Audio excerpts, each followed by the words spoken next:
Are you fan of historical drama जिसमें business, romance and war का तड़का? Brocade Odissi कैसी है और क्या स्टोरी है इसकी जानेंगे सब आगे वीडियो में। लेकिन शुरुआत करने से पहले हेलो, वेलकम, ना हूं डॉली, मैं आपका स्वागत करती हूँ मेरे चैनल बिंदास बंदी बोल पे। और अगर आप न्यू है मेरे चैनल पे तो वीडियो को लाइक करके सब्सक्राइब करना बिल्कुल ना भूलें। सो ये स्टोरी है जी यिंग यिंग की, जो एक समय वेल्दी ऑफिशियल फैमिली से थी और उसके फादर ब्रोकेड ऑफिसर हुआ करते थे जब सिल्क और शू ब्रोकेड बहुत ही ज्यादा हाईली प्राइज्ड हुआ करते थे और उसके फादर की ये पोजीशन काफी इंपॉर्टेंट हुआ करती थी। और एक दिन उनके एनिमीज उन्हें गलत तरीके से एक केस में फंसा के फ्रेम करा देते हैं और देखते ही देखते बिना सुनवाई के उसी दिन उन्हें एग्जीक्यूट कर दिया जाता है पूरी फैमिली के सामने। अपने फादर का इस तरीके से एक्सक्यूशन होते हुए देख यिंग यिंग की हालत इतनी खराब हो जाती कि उसे रेड कलर से बहुत ही ज्यादा डर लगने लगता है और ये फियर उसका लाइफ टाइम का हो जाता है। अब वो किसी नॉर्मल फैमिली से होती तो उसके लिए चल जाता, लेकिन अब वो ब्रोकेड बिजनेस में है, डाइंग बिजनेस में है, तो उसके लिए ये चीज बहुत ही ज्यादा मुश्किल होने वाली है। और उसके फादर के जाने के बाद उसकी फैमिली सड़क पे आ जाती है। उन्हें अपना पैलेस छोड़ के दूसरे शहर जाना पड़ता है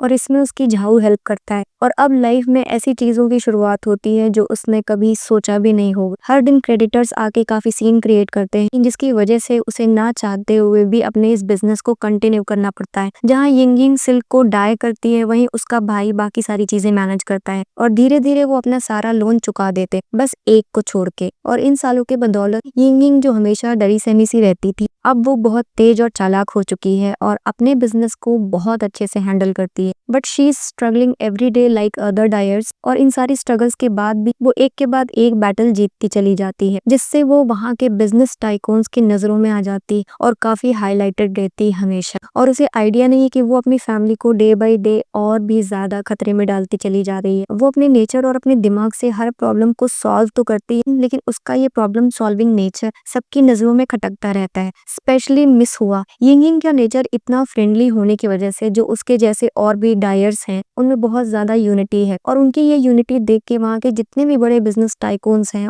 उन्हें बिल्कुल भी ये चीज गले नहीं उतरती। उसकी एक इकलौती क्रेडिटर जो सबसे ज्यादा पावरफुल है, मिस हुआ, वो एक मर्चेंट है जिसकी मार्केट में मोनोपोली है। वही मार्केट में सारे ट्रेड्स को कंट्रोल करती है और एक रिवर है जहाँ पे सिल्क को वॉश किया जाता है। वहाँ कौन जा सकता है और कौन नहीं, इसका भी कंट्रोल उसी के हाथ में है। वो अपने मनमर्जी से यिंग यिंग के सिल्क का दाम लगाती है जो लोवेस्ट से भी लोवेस्ट होता है। दरअसल वो नहीं चाहती कि यिंग यिंग की फैमिली कभी भी उसके कर्जे को चुका पाए और आखिर में उसकी फैमिली टूट के हमेशा के लिए उसकी स्लेव बन जाए, क्योंकि उसे पता है कि यिंग यिंग की ही फैमिली है जिसके पास शू ब्रोकेड सीक्रेट है और ये सीक्रेट उनकी फैमिली के अलावा किसी और को नहीं पता। सो वो अपना पूरा दमखम लगा रही है कि यिंग यिंग की फैमिली को स्लेवरी की तरफ ले जाया जाए। बट यिंग यिंग अब बच्ची तो है नहीं कि उसे कुछ समझ में नहीं आता। वो अपने सिल्क को मार्केट प्राइस पे ही बेचती है और इसका प्रूफ वो मिस हुआ से कॉन्ट्रैक्ट पेपर पे साइन करवा के लेती है। वहीं यिंग यिंग की एंगेजमेंट बचपन से ही फिक्स होती है झाओ शी युआन से। जब ये एंगेजमेंट फिक्स होती है तब उसके फादर जिंदा होते हैं, लेकिन अभी सिचुएशन ऐसी नहीं है। यिंग यिंग की फैमिली टोटली ब्रोक है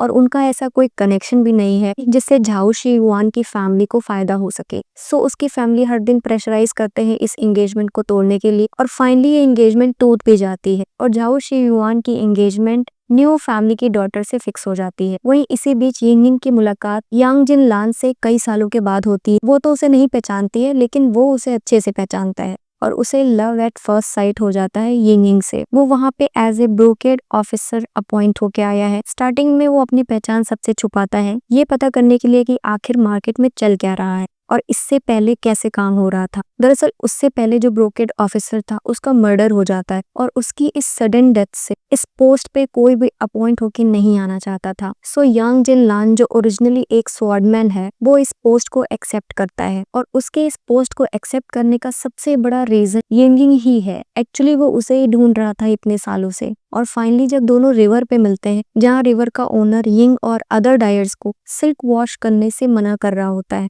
सो बाई चांस उस ओनर को यिंग से चोट लग जाती है और वो नेक्स्ट डे यिंग के घर पहुंच जाता है सीन क्रिएट करने के लिए। अब इस पूरे इंसिडेंट में यान जिन लांग इन्वॉल्व होता है। वो रिवर साइड भी मौजूद था और वो जब उसके घर पहुंचता है तब भी वो वहाँ मौजूद था। सो वो वहाँ पहुंच के ओनर को थोड़ा सा मैनिपुलेट करता है और सिचुएशन को बोल्ड कर देता है। दरअसल यांग जिन लान इस शहर बहुत सारे सवालों के साथ आया है। वहीं यिंग को यांग जिन लान का बिहेवियर बहुत ही ऑड लगता है, जैसे वो जबरदस्ती उससे फ्रेंडशिप करना चाहता है, उसके घर आना चाहता है, लेकिन लेकिन यिंगिंग उसे दूर से ही टाटा बाय बाय बोल देती है। और फाइनली जब उसे पता चलता है कि ये उसके बचपन का दोस्त है और ब्रोकेड ऑफिसर है, तो वो उसके ड्यूटीज से काफी डिसअपॉइंट होती है। बट जैसे जैसे समय बीतता है, दोनों एक दूसरे के दोस्त बन जाते हैं और एक दूसरे की हेल्प करते हैं। और इसी टाइम में झंझाओ किंगडम का प्रिंस यी झाओ शहर को विजिट करने आता है और वो यिंगिंग की डाइंग स्किल्स को देख के काफी इंप्रेस हो जाता है। और इसके बाद वो यिंग और यिंग की फैमिली के बारे में काफी पता करवाता है। तो उसे पता चलता है कि शू ब्रोकेड का ओरिजिनल सीक्रेट यिंगिंग के पास ही है और वो हर कोशिश करने लगता है कि कैसे इस सीक्रेट को उसकी फैमिली से चुराया जाए। वो यिंगिंग की फैमिली की हिस्ट्री, ज्योग्राफी सब कुछ निकलवाने लगता है और मौका मिलते ही वो यी झाओ शहर में अटैक करवा देता है और इसके बाद वो यिंगिंग को किडनैप करा लेता है। और इसके बाद यांग जिनलान अपनी आर्मी के साथ अपने होम टाउन को बचाता है और फाइनली दोनों फैमिलीज फिर से रीयूनाइटेड होती हैं। एक्चुअली मैंने ये ड्रामा तांग सोंग यून की वजह से देखना शुरू किया था और स्टार्टिंग के कुछ एपिसोड्स देखने के बाद ही मुझे रियलाइज होने लगा कि ये थोड़ा सा बोरिंग होने वाला है और फाइनली मुझे एक ग्रेट डिसअपॉइंटमेंट होती है इस ड्रामा से। ये ड्रामा जो स्टोरी ऑफ पर्ल गर्ल के बाद रिलीज हुआ और ये दोनों ही ड्रामा बिजनेस ओरिएंटेड हैं, तो मुझे तो इसकी स्क्रिप्ट बिल्कुल समझ में नहीं आई कि आखिर इन सारे स्क्रिप्ट राइटर्स को हो क्या गया है। मैं बस उनसे इतना ही बोलना चाहूंगी कि थोड़ी तो क्रिएटिविटी लाओ। टोटल 40 एपिसोड की ये सीरीज जो यूको एंड विकी पे अवेलेबल है। If you are a fan of historical drama and lots of free time, तो आप इसे चेकआउट कर सकते हो, लेकिन अपने रिस्क पे। ऐसी और वीडियोस के लिए मेरे चैनल को लाइक करके सब्सक्राइब करना बिल्कुल ना भूलें। That's all for today now. मिलते हैं नेक्स्ट वीडियो में, तब तक के लिए take care of yourself and keep watching me. Bye bye.